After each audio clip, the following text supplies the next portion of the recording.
Philippine President Ferdinand Marcos Jr. is in New Delhi, the first visit to India in almost 20 years by a Philippine leader.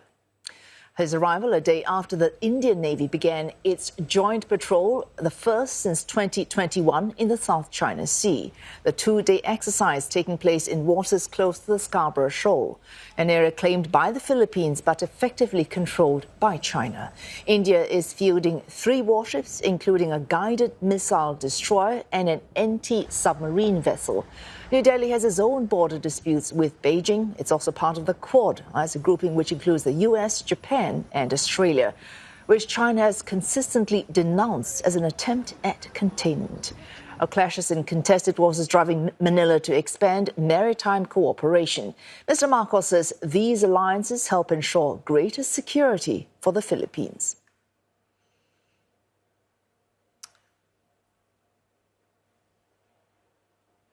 And Neha Poonia joins us live from New Delhi. Neha, many years since the Philippine leader has paid an official visit to India.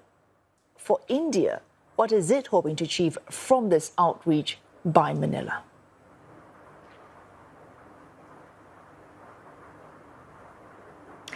Well, this is important, especially given 2 important milestones and developments. One, of course, is that the Philippines and India are marking 75 years of diplomatic ties.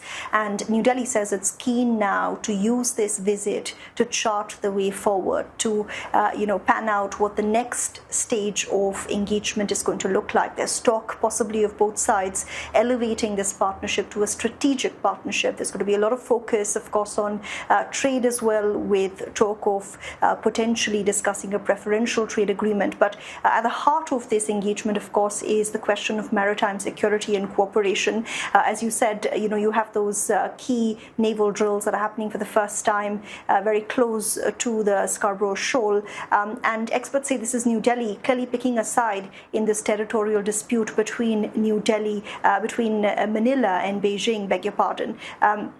Last year, we had heard India's Foreign Affairs Minister, Dr. S. Jaishankar, on a visit to the Philippines, talking about how India backed the 2016 International Tribunal arbitration ruling on the South China Sea, backing the Philippines' sovereignty and, the question of its territorial integrity. And this is important given that New Delhi also has a territorial dispute with China, but this one, of course, along a disputed border in the Himalayan region of Ladakh. So both sides, of course, hoping to lean on each other to try and, assert their own territorial claims in those 2 separate disputes. But this visit is also coming at a time when there are many questions about the future of groupings like the Quad and AUKUS, especially given President Trump's focus on tariffs. And we've seen questions about what this means for countries in the Indo-Pacific who have, who are battling, Chinese claims, Chinese actions and aggression. And that's where experts say, the Philippines and India are hoping to collaborate. And from India's perspective, it's important that Manila is clearly looking at New Delhi as a trusted ally when it comes to maritime cooperation, and both sides clearly align on the question of ensuring there's a rules-based order in the Indo-Pacific. Well, Neha, the Philippines has been buying defense equipment from India since at least 2022. I could be wrong on that figure. So next stage that you mentioned, that could involve a deepening, at least, on the buying of defense equipment, or perhaps a larger deal on security.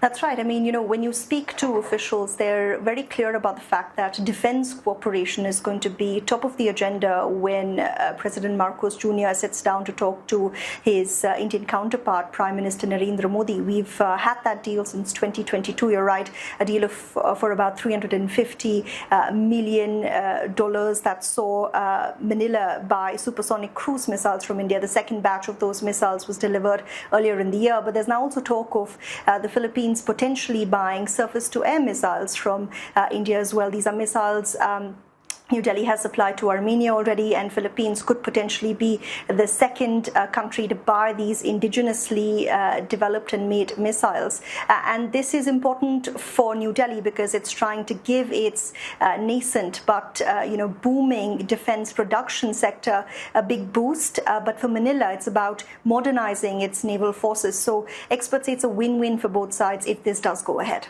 Well, thanks. Neha Poonia there speaking to us from New Delhi.